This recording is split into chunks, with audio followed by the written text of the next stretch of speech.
Hello, hello, hello. Hey, hey, hey. Can you guys hear me? Hello, hello, hello. Yo, yo, yo. Hey, yeah. Okay, you guys can hear me. I wasn't sure. How are you? How's everything? Awesome. Good, awesome. That's great. All right, so I have a lot to tell you today, and I just have 40 minutes, so I'm going to go fairly fast. But I guess, you know, I spent here a couple of days, and most of the conferences are really technical. They're really like, I guess, development-based. So I'm just curious to know how many like product designers are here in the room. Maybe you can raise your hand. We have one. Not many. This is surprising. All right, so I'm not going to talk necessarily about design. I'm just almost going to talk about fantasy, and I'm going to talk about science fiction. So 2015, we got here. This is really exciting. Back in 1989, I'm going to date myself, but I went to the movie theater with my father, and I watched Back to the Future. I watched Back to the Future, and I was amazed by the amount of stuff that it was just like, you know, just not there, right? So, you know, actually, it's in a month when Marty McFly is supposed to arrive to Hill Valley, according to the movie. And, you know, it's just interesting to actually being able to look back and, you know, seeing myself at that time in the movie theater, and now seeing myself now, and being able to, like, contrast what became real and what it didn't, no? A few of those things are my favorite things, like, you know, let's start with some of the things they go wrong. For instance, you know, we have no flying cars, which, you know, no big surprise. There's no such thing as a self-drying jacket just yet. You guys in London could use that. Hoverboards, there's been some spoof, but it's not a real thing, right? You know, luckily we have no things, you know, there's no such thing as like holograms hitting you in the street. And I'm extremely happy about this one where, you know, good for us fashion is not what they depicted 26 years ago. However, they got few things right, and that is actually the interesting part. So some of the things they got right in Back to the Future were drones. You know, this is like 1989. No one was thinking about drones at that time. And now it's like a popular thing, especially in San Francisco. It's just crazy. They're falling everywhere, by the way, which is really dangerous. Video conference, they weren't the first one talking about video conferences, but again, you know, they depicted, actually I use it every day. Like it made telecommuting possible. And, you know, wearables were just at the very beginning of the wearable technology. So again, this was all imagined 30 years ago. And if you think about it, you know, try to imagine the future yourself 30 years from now. So, you know, think about the reality they had. You know, they had no such thing as cell phones. This is the closest they had to your mobile phone that, you know, if you go below 20% battery, you freak out. That was what they had. You know, obviously no such thing as the internet. And, well, because of no internet, no social network. So, you know, people couldn't take pictures of their food or their cats. What else? The future, as we could see based on those examples, it's just impossible to know what's going to happen. I mean, you know, that's for granted. But the good thing about it is, like, movies are always trying to depict that future. They're always trying to, like, come up with what they think we're going to be like in, like, you know, 50 or 30 years from now. So what we've done, me and my friend David, that couldn't make it, is actually watch movies. You know, it's a really hard job, but we watch a bunch of films, and we always pay attention to three things: the design, the interactions, and the platform, trying to depict the future and trying to, like, find out what this future is going to be like based on those movies, based on those predictions. So to talk about the future of sci-fi, we actually have to go to the very beginning of the movie industry, right? So only 6 years after the brothers Lumiere invented the concept of a movie, it was more like a short. Georges Méliès actually created the first sci-fi movie, which is on Netflix, so you guys should watch it. It's a 12-minute film where you have this, wait a second. You know, they basically go to the moon. As simple as that. They get in the cannon, they shot, and they're in the moon. The interesting thing about this is, like, they had no references, right? There was no, let's Google it, let's see what this other guy is thinking about. There was no such thing as that. The only thing they had at that time was literature. You know, Jules Verne, H.G. Wells, like, that was the only reference they had. That's why, like, it's almost so straightforward that it's kind of, like, stupid. Like, how do you land when they shot you to the moon? It's not gonna be nice. All right, so with that in mind, we actually separated the history of films in different blocks. Each one is defined by the type of interaction that we do. So the first one is mechanical interfaces. We go from 1902 to the 20s. This is back in Germany. We had the first film, not the first one, but the most famous, the milestone of science fiction is Metropolis. And they feature what we call mechanical interfaces because those interfaces where their relationship with the machine is one-to-one. You pull this lever and something happened, so the motion gets translated literally. It's the beginning of what we have right now. Those dashboards that we use right now is all inspired in this really friendly user interface.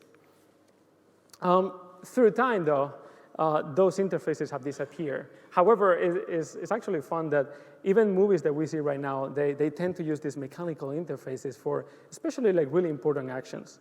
So, for instance, in Oblivion, when shit goes south, the guy is like, "Oh my God, where's the lever?" Let's see if we see it now. Is that right? Whoop, there we go. That's the way they have to like start the engine as well. In Star Trek, it has become a thing, right? Like, there's no such thing as Star Trek without the like, okay, let's go warp. It's like, that's the thing of Star Trek. And I wanted to show this example of Star Trek as an extreme example of, mechanical interfaces. Because I love when this mechanical guy has to go downstairs and pull this lever, the amount of effort he has to do it.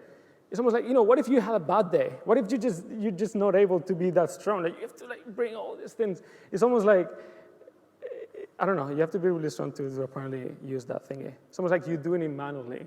So it's still for the drama of the movie, we keep that, right? We move on. So from one-to-one motion, we move to one-to-many, and that's actually the beginning of the crazy dashboard era. We see like these knobs, switches, toggles, everything, everywhere. And at this point, it was all inspired on the military, and that's why we call this period the submarine period, because it really didn't matter where you were going, right? Was it like space or like the deep sea? Everything looks like a submarine. In color, observation screen, of course.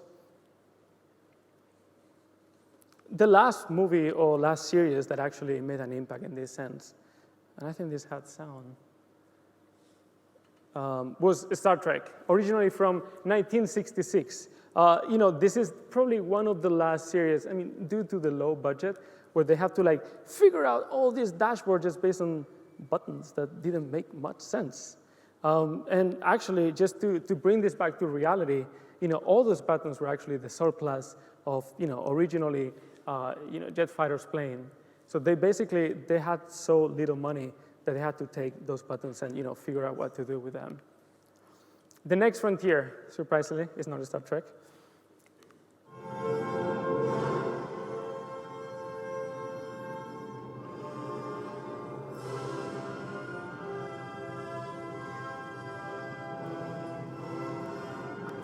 (2001), amazing. So think about this. 2001 came in 1968, came up in 1968. And, the original Star Trek series started running in 1966. But just the difference between those is crazy. It's not just the design of the button itself. It's also the layout, the illumination. Something that 2001 did was, basically they brought the displays into the scene. Before we didn't have such thing. It was you see the girl, Lieutenant Hulu, or Zulu, I think. She's like this, what's going on? Why is she touching her ear? I don't know. But they brought these crazy world displays, and to be fair, Stanley Kubrick, he wanted to create, literally the film that it will become a reference in science fiction. What do I mean by this? So basically, think about this. Everybody was doing this crappy submarine era, and he was like, I want to do what in the future, it will be referenced as space travel. And this is before we got to the moon. So what he did was actually not working with set designers who were doing the same thing over and over, and actually working with engineers and industrial designers and illustrators that used to work for NASA. So again, the comparison, it just looks too theatrical. It's what are you doing there? It doesn't make any sense. Where the one on top is, yeah, it's trustworthy. I could get into that. All right, so we move on. Computer interfaces. I was born in the 80s, so it feels really special to me because this is kind of like what I grew up with. Basically, we went from these massive, ginormous machines, and and then we had the 2001 as well, right? Where you don't necessarily see the computer just because the computer is the whole ship. But what I said 2001 brought is like screens and graphics. So again, from the military world, we start taking references. We had the display finally, with some like the first initial crazy 3D visualizations. And, in that sense, also the first initial user interfaces. This is the first time with 2001 that we actually had something like, that I could work on as a designer, that I could actually consider, is this the right experience? It's not just a button. We need to show some information here. And from this whole military-inspired era, we moved to what's really funny, and that is personal computers. So think about it. We spent 30 years, after the World War I and then after the World War II, all this Cold War, where science fiction was just about going to space and wars. And now the personal computer is something so, it's like nobody knows about it, but it makes people really excited. So like the whole plot on the 80s is, okay, this guy who is, not special at all is going to become a genius just because he has a computer. And, from his computer, he could start a war if necessary. Like, he can do everything from that computer. And the way he does that is actually by using a keyboard. Again, this is the first time from these mechanical interfaces where we bring a physical device that has a limited set of keys, but they actually, with unlimited possibilities. Something interesting from this era is actually the user interface and how directors used to tell the story. When you're designing something and, someone will come in, like, whoever is your manager or whatever, and it's like, oh, it's not clear enough. How can we make this more clear? And you're like, no, it is totally clear. But the reason is that you've been looking at it, right? You have some sort of legacy. So the same thing happened here. Like, they basically talk over the interface because they were afraid that people would not understand this. So the guy is talking, he's writing, and then we can read it on the street. It's almost like too stupid. Bringing this back to reality, video games. This is what people were playing at that point on a consumer level, and at the same time, on this other level, on the movies, we were already creating crazy interactions and creating crazy wireframey 3D. So the gap, this is Weird Science is a weird movie. The gap is just crazy. The interesting part about this era as well is like, that's where we first got a job. User interfaces, finally, we can crack on something. And, as we move on, science fiction doesn't stop there. They go like, 2D is just too boring. Let's just go crazy. So actually Jurassic Park in the 92, they featured this whole interface that actually was Unix 3D. So it was a real thing. Anyway, let's go faster. So we get to, I'm gonna get some water. Touch interfaces, the next one.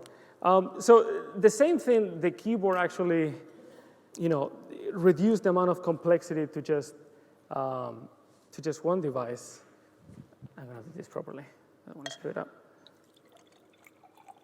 So touch interfaces, they continue in this kind of like race towards the interface ubiquity, taking it one step forward. So touch interfaces are those where input and output, are part of the same surface, for example. And everything, the 101 equivalent from mechanical interfaces to touch interfaces is actually, those interfaces that just have one action, right? So like touch here to identify yourself and things like that. And some people could argue that 2001 actually created or envisioned what the iPad would be like, but if you rewatch the movie, they never touch it. So it's just, in reality, it was a projector on top. So, it's a beautiful device, but it doesn't have touch capabilities as long as we know.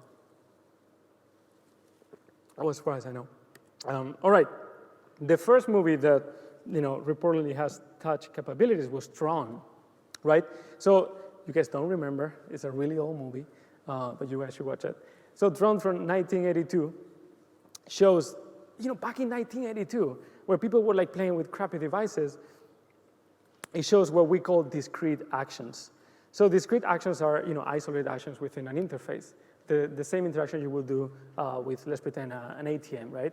So here, you can see in this beautiful table, he brings a keyboard, he touches it, and then, if he wants, he can make it disappear. 1982, this is crazy. This is like revolutionary. There's like a whole community online trying to create their own Gillinger's desk because it was that crazy. And it was so crazy that the reality of the time was this Plateau 4, which was the first commercialized multi-touch device, is not mobile, as you guys can see.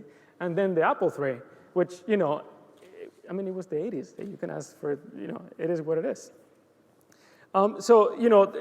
Thinking about the ubiquity of the interface, brought something that we hadn't seen before, right? It's just input and output in the same screen. But then again, I know I'm going to come through as a Star Trek kind of geek. By the way, this had sound. I wish we could leave the sound on because some of the slides have sound and we're just losing those details. You guys. Anyway, so Star Trek, the next generation was a really important thing when it comes to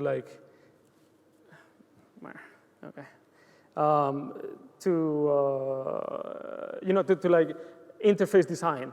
The Star Trek basically, you could even go back and see the first tablets as they were done in the original series, right? Like they pretend to touch this thing, but it's just a piece of plastic, or not even that. But Star Trek brought what they call LCARS. LCARS was, it stands for Library Computer Access Retrieval System, but it was also the first design language ever created for a sci-fi movie. What do I mean by this? Think about this whole starship, with tablets, dashboard, and then some other device over there. Star Trek LCARS was the first intent to create something consistent that would just have, this unique language across the whole series. And, it's funny because, again, if we go back to reality, we have the Palm Pilot 3. And it was a pretty amazing device. You could go and connect to the internet and actually see pictures in black and white. It was pretty awesome. But Star Trek didn't just stop there, right? We go to the next series, Deep Space Nine. That's the first time we see the depiction on a sci-fi film or series that will later become the iPad.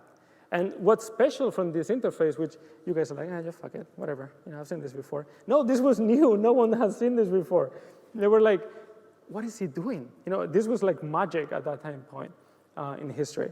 But they created what it will become later continuous actions. And those are actions that don't stop with one input, but require more than one. So think about pinching or think about swiping. And, we get to the 2000 and then we just go crazy, right? 2004, we see The Island by Mark Colleran. That's the designer who actually created the whole motion. And we start also seeing some specific design language. It's not military anymore. This is getting more friendly and friendly. And again, back to reality. 2 years later, Jeff Hahn at TED, they presented, what it was the first mainstream kind of multi-touch device, and people were going bananas because it was just amazing. But, we were looking at that way before. Then, sci-fi continued evolving. James Bond did, again, another table. We got it. And Mark Colleran actually created, he came up with the concept of fantasy interfaces, which, by embracing this whole complexity and crazy details, it will serve the story in a certain way. But the reality is it got so popular that it went everywhere. So you will see in tons of movies, and, we have our fair share of sci-fi interfaces as well. And, when I started working, this was what I was looking at. Too advanced was just too advanced. It was crazy. And it goes everywhere, and suddenly, luckily, on the web, it faded away because it didn't quite make sense. But just, on sci-fi, it hasn't stopped since then. So only transparent screen got it even worse. And, we get to a point where you think, towards the ubiquity of the interface where, we have a keyboard, we have a whole room. We reduce it to a keyboard. We put the keyboard as part of the display. Now the display is transparent. It almost makes you think, do we actually need a display at all? And if we don't have a display at all, do we need to touch anything? And that takes me to the next the next part, which is gesture-based interfaces. Same as before, there's always a prehistory of every single interaction, right? The day the Earth stood still, it has these gestures. They're like, almost like activating, deactivating. It's not much of a gesture interface, but it's, to be fair, it's the beginning of it. 1956, Forbidden Planet. The lady is calling the robot. It makes total sense. Johnny Mnemonic. That's a classic from the 90s, sorry. Where, this is like a simple gesture to dismiss something, but there's not much of an interaction, right? So gestures, we can see them in two different worlds. When interacting with screens, and, this is the amazing, this is top edge technology, the Power Globe. Look at that guy. It's the rat racer. Anyway, you see how, we're basically translating gestures in the real world to a screen. That's just virtual reality right there. All right, and then we see them also in the virtual world, as we could see them in the lawnmower. And, finally, Johnny Mnemonic, almost like combine those two, but this was just warming up. Because these movies, they didn't make it big. It was actually one that you probably know that, it was the gap that, made this whole gesture thing popular. That was Minority Report. How many of you have seen, a Minority Report inspired interface through your career? There's yes, some of them there. Some like crazy, crappy corporate video of someone just like dragging things around. Like, why? Minority Report was amazing, but again, if you compare this to but almost like 10 years before, it's not that different. The whole concept of interacting with a screen is the same. And even worse, like this only got to us like 8 years later. And even to this point, I don't know if you guys have an Xbox, but as much as I like it, I wouldn't trust, I wouldn't fly a plane with that thing. It would just be like suicidal. So it's still this like really, really, it's really far the time that we will be able to rely on these interfaces. But anyway, we were translating real gestures to a screen. What if we translated to the real world? And that is the amazing world of the holograms. Again, this comes back in time, big time. This is Things to Come, 1936. They already have this hologram projected, and then, we see them in many other movies, but this is the equivalent to this one-on-one interaction, the prehistory of the hologram, where it's almost just like a display. You can't interact with it, you just watch it. So a display is like, we've seen an evolution of this in some of the movies, like Prometheus, maps everywhere, map in Prometheus, maps in Avatar, map in the Hunger Games, even though here they have some crazy interaction as well. But it's just, it's using this as a three-dimensional display, which, has value at just up to some point. Like, it's not really amazing. However, when we start treating those as objects, is when the awesomeness comes in, right? So, like, think about those holograms where you can, like, use them in 3D and actually perform, like, pretty specific actions. Or, when you actually can, like, well, in this case, almost like a massive iPad, but almost like create rooms as well. And this other one where, they basically they use it with a real purpose, which again, is really far from reality. The key part here, and there's like a threshold in sci-fi design, is that the technological advantages, that we get to a point in technology where everything is possible. You could have a 3D model that, let you believe that what you're looking at is real. And that's from a film perspective, the point where, you have to step back and say, hey, people are going to be confused. We need to make it look like an interface. So they've been pushing, the accelerator for 40 years. And I was like, oh, hold on, that doesn't look like an interface anymore. Let's make it as a wireframe. And that's how movies like Iron Man, they depict reality.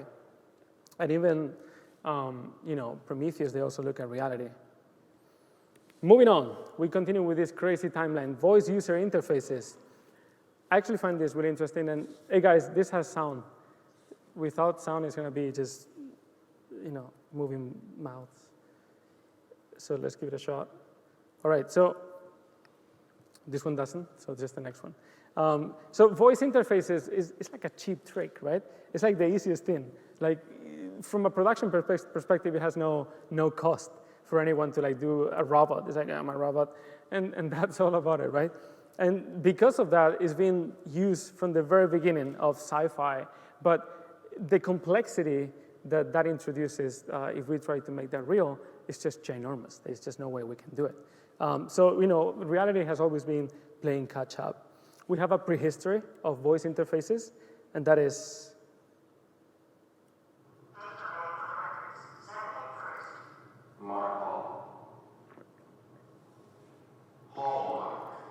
Hallmark.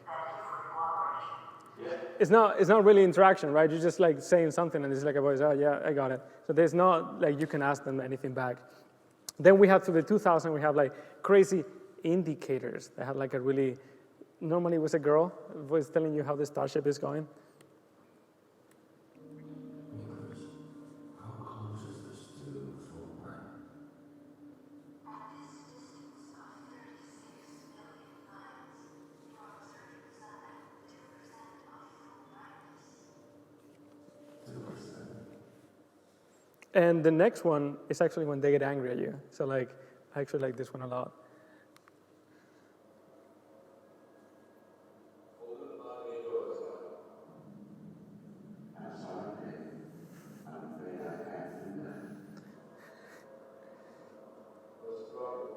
The guy, you can tell, is like, what's the problem? Come on, just open it.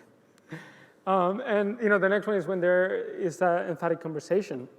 So I like to think about C-3PO because it's the most unloved droid in the history of movies. No one cares about this guy, but he cares about everybody.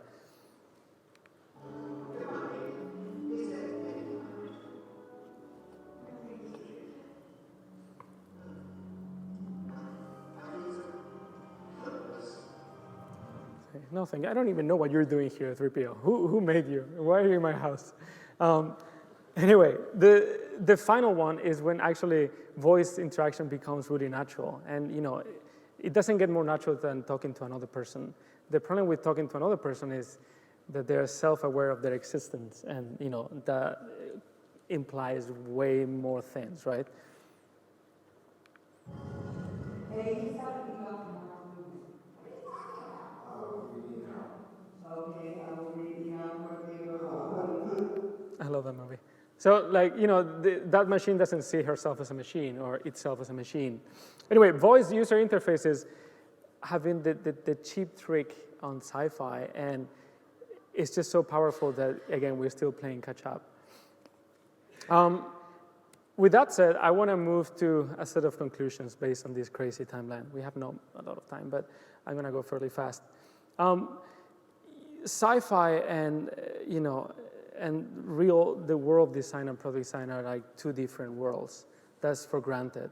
However, they cross paths to history. Sometimes sci-fi look at reality and got inspired by the current, new edgy thing. And some other times, the reality wasn't enough.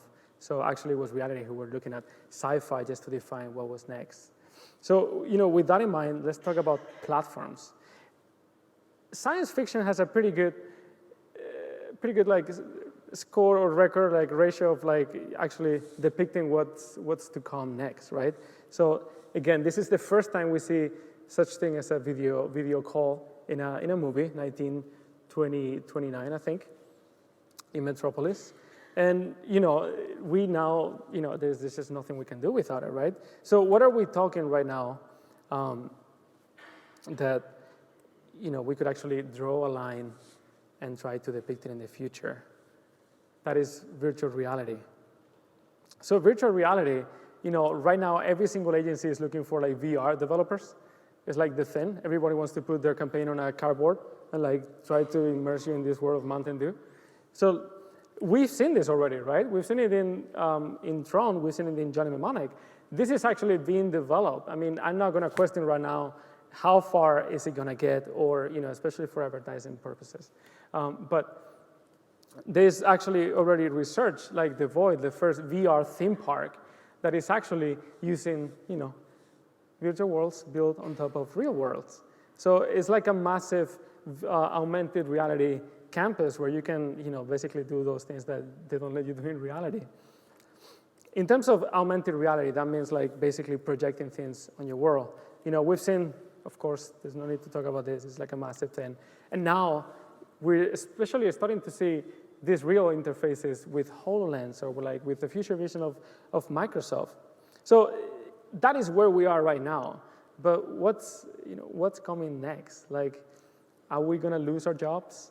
Probably yes, but let's not freak out. What is real? How do you define real?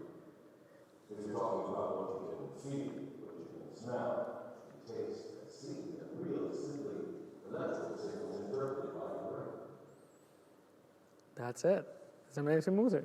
Amazing movie. All right, so what is real? Like, it hurts me to admit that this might be a possibility because I don't know anything about neurological development or anything like that. But if we look at science fiction these days, I think we could actually save a lot of money if we actually figure out how to send these signals to the brain. Let's stop putting screens up top of our head and actually just translate that to feelings. It's like haptic feedback without the input. Imagine just how would you feel. What if you could feel the internet? What if you could go to a website and actually feel what they want you to feel? Is it like, does it feel soft? Does it feel, rocky for whatever the reason? The possibilities there are just crazy. And, this Apple Force Touch is amazing, but it's haptic in the sense that it gives you a response, but it truly is not giving you much of a response that you could interpret in different ways. So your brain as interface, that is 50 years from now, hopefully we'll be retired, but that is what's to come, right? And again, the picture in movies already, like in Avatar, where you actually, the guy is basically laying down in a station and he's running with this body. Or, for example, this is a real thing. It's like almost like the Magic Leap, where we take further reality through holograms, and we have this crazy world on top. And it is the founder of Magic Leap who actually said the human brain is still the best display ever made. If you can track the human brain, there's nothing else. There's nothing else from that. Like, forget about responsive. That is truly responsive. And in that sense, one good example is actually Demolition Man, where, if you guys remember, I think this has sound too. Anyway, when the guy has had sex with Sandra Bullock for the first time, and it's this crazy experience, he's like, what am I doing? And, the interesting fact is, like, this is at the earliest stages of being developed, right? So this is actually a real product, think, where you could put this thing in your forehead, and just you have two basic stimulus. One is energy, and the other one is calm. So we're like at the very beginning of what's gonna be a revolution, and it's scary as shit. And I'm gonna be like, yeah, it's really scary. But for now, you can just feel energy or feel calm. It's like coffee. But the possibilities of this, as soon as it comes out, it's gonna be pretty crazy. All right, let's move on. Science fiction and interactions. So a sentence that I really like from The Best Interface is No Interface. It's this one for Golden Krishna, who said, embrace typical processes instead of screens. Focus on what matters to you as a human instead of trying to learn what this machine wants you to learn. When you see, so if you guys go to the Apple Genius Bar, it's full of people that don't know how to use their iPhone. So you see, like, my father would go, and he's like, so how do I set up my email? We're forcing those guys to learn a language that they shouldn't have to learn. They don't work on this industry. They just want to check their email. So think about, bringing that back to almost like what's human instead of what the language of the machine is. Does that sound too? Let's see. Hello? Oh. Hi. Okay. How you doing?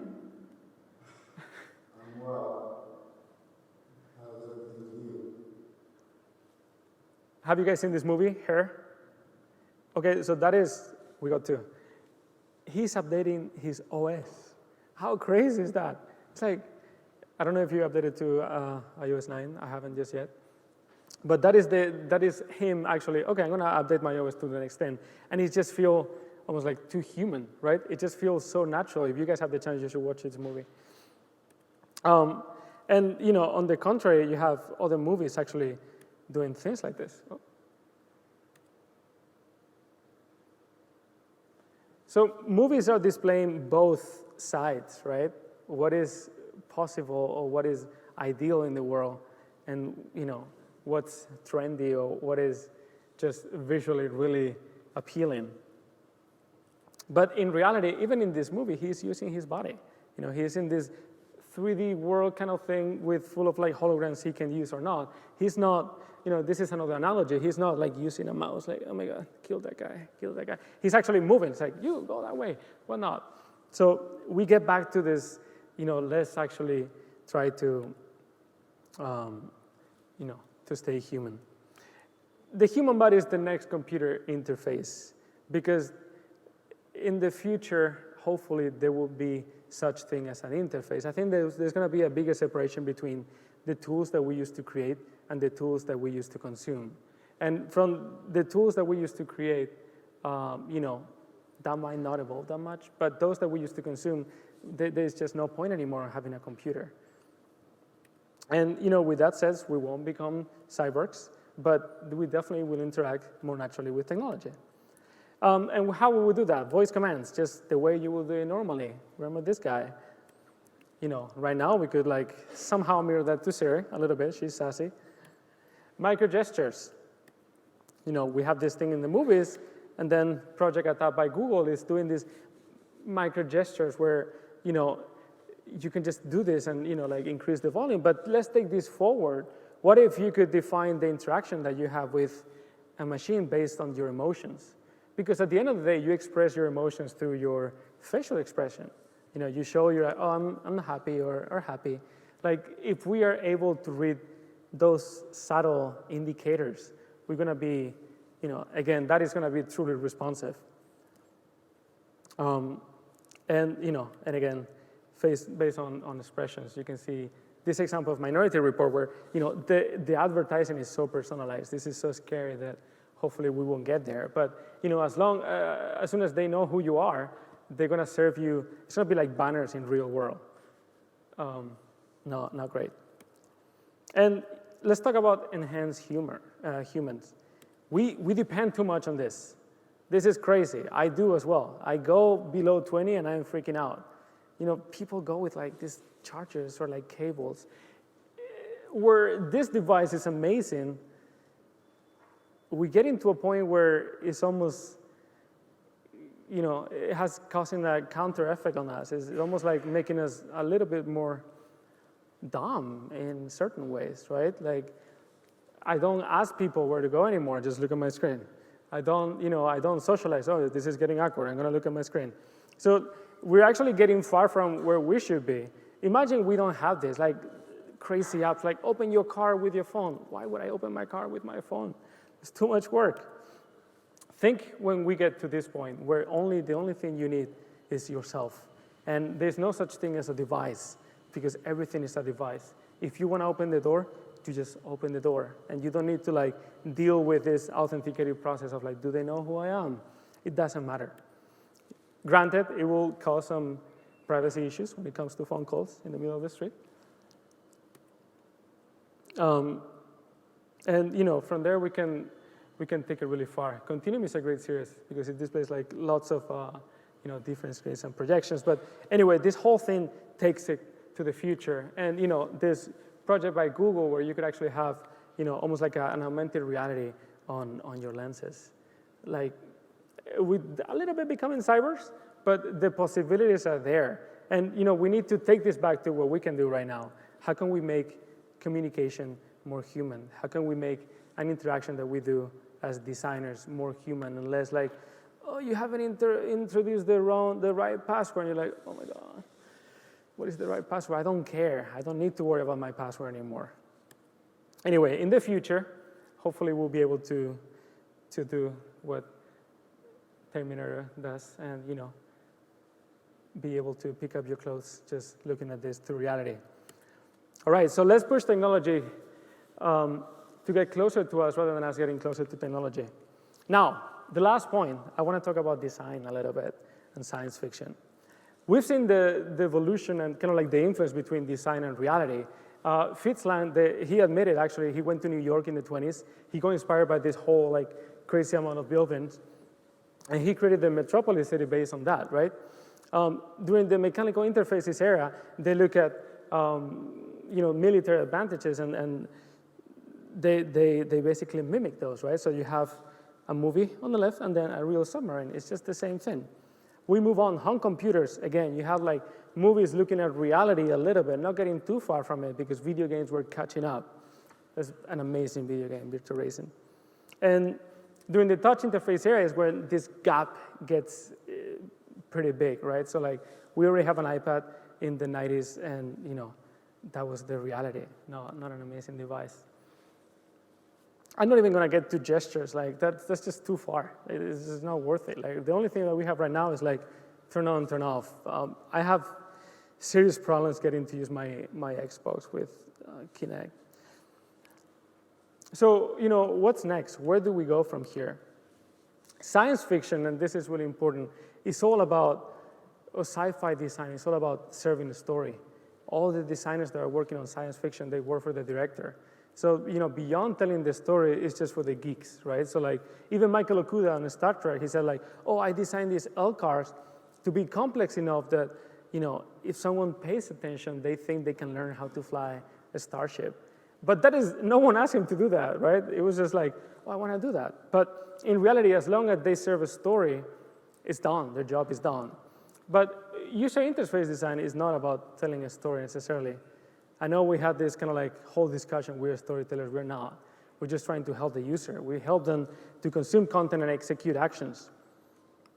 So it's okay to get inspired as long as we add this tiny guy to the equation, user experience design. We need to make sure everything makes sense. And again, let's look at this.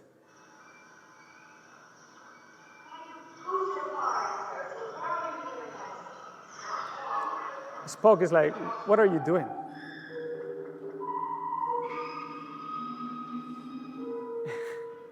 They changed it, it got broken for some reason. They pushed it too hard. It doesn't make what sense. It doesn't matter. Like, it's just serving a story, but like, it's almost like, what the fuck is this? Anyway, when it comes to trends, right? Trends are really appealing. And, we're designers, so this is our fault. We like to stick to trends. We like to, all right, now everything is about flat design, so let's just do it. I'm going to create a camera icon. I'm just going to see how 3,000 people did it on Dribbble already. The thing about trends is like, from a user perspective, everything is familiar. So there's no wall there. Everything feels like, oh, I've seen this before. I could get used to this. But when we actually don't follow trends, there's a pro and a con, right? The pros are, eventually you're not attaching yourself to a trend that might get outdated soon. And the cons is like no one knows what you're doing. You have to explain the whole thing again. So, from that perspective, it's important that even though it's okay to get inspired, you should not make user experience decisions based on aesthetics. And that's pretty obvious. And in movies, let's talk about trends in movies. This is funny. Minority Report, 2002, Ender's Game. Ender's Game is like Minority Report on drugs. The guy is just crazy. It's like Minority Report with 10 layers of explosions. It's the same thing. And, it's actually 11 years later, we're still doing the same thing. Why? Because we know it. It's still kind of cool. So a decade later, this is still like some sort of like innovative. And if you look at a bunch of interfaces from science fiction, to be honest with you, it's almost like really hard to know, why is that guy different than that guy? That's probably that is, this table in Oblivion, this amazing designer, Pacific Rim, compared to Star Trek, it does look the same. So they took this trend of like, okay, we have the possibility of doing 3D is so real that it looks just like, a real object. But let's go with this wireframe glowy approach to make sure people understand it's an interface. But the evolution in the last 15 years has been fairly small. So as an example, I would like to show you two different clips of 2 different movies performing the same action.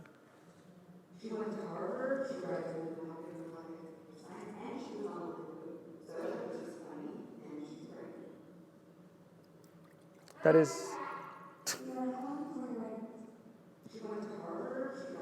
So he's checking I'm just gonna go back. He's checking, this girl online. It's like, oh, she went to Harvard. The interface, you guys can see that is, is fairly minimal. And if we go to the next one, Iron Man 2.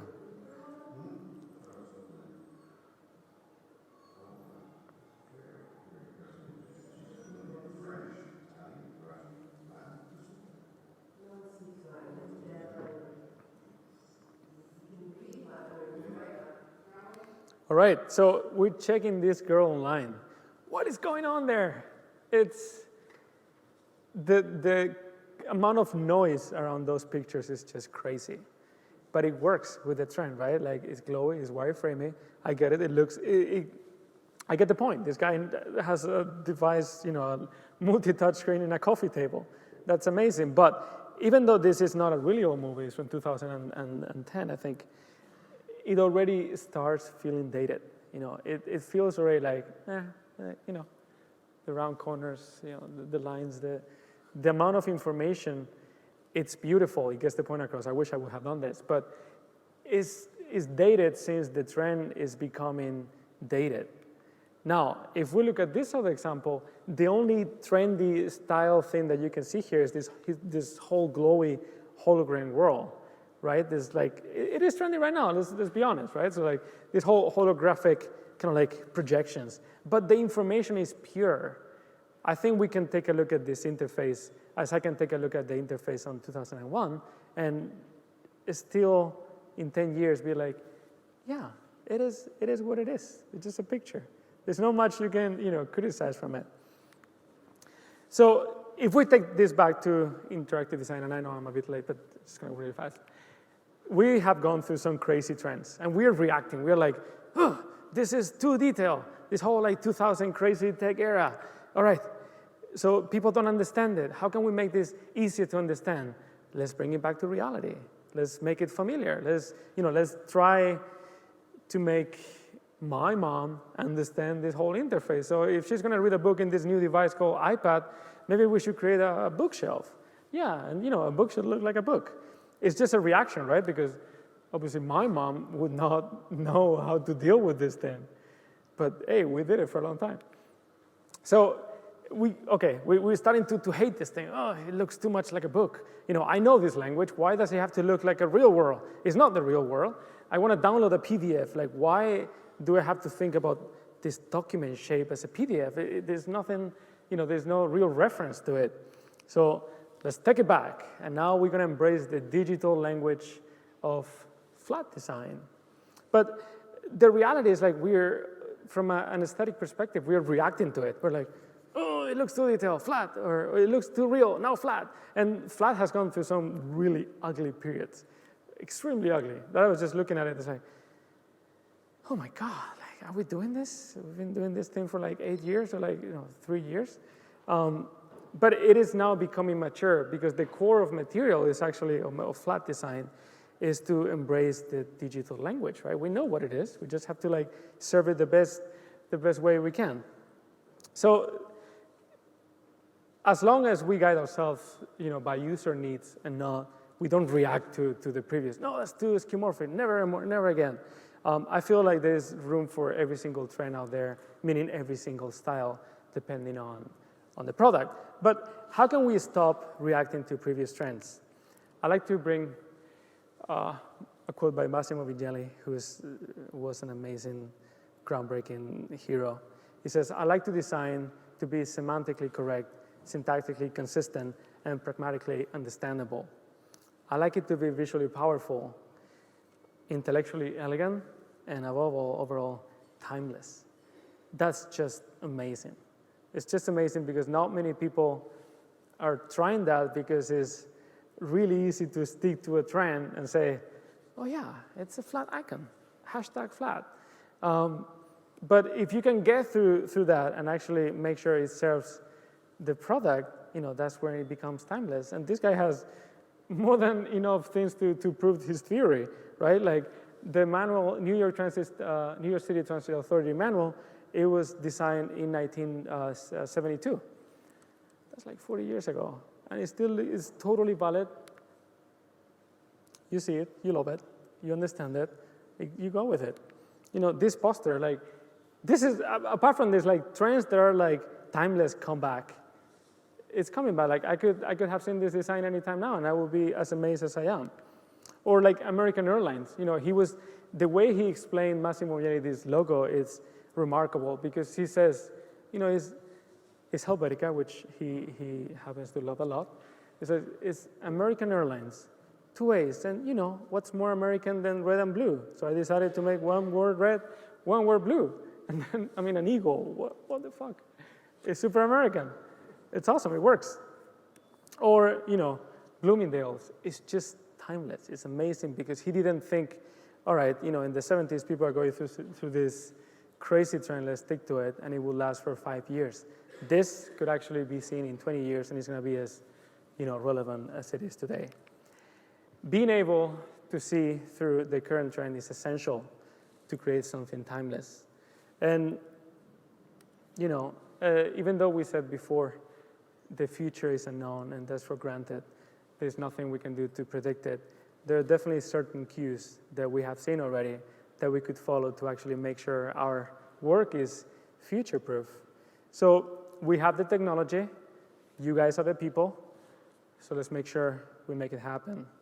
And I wrap it up with that. Thank you so much.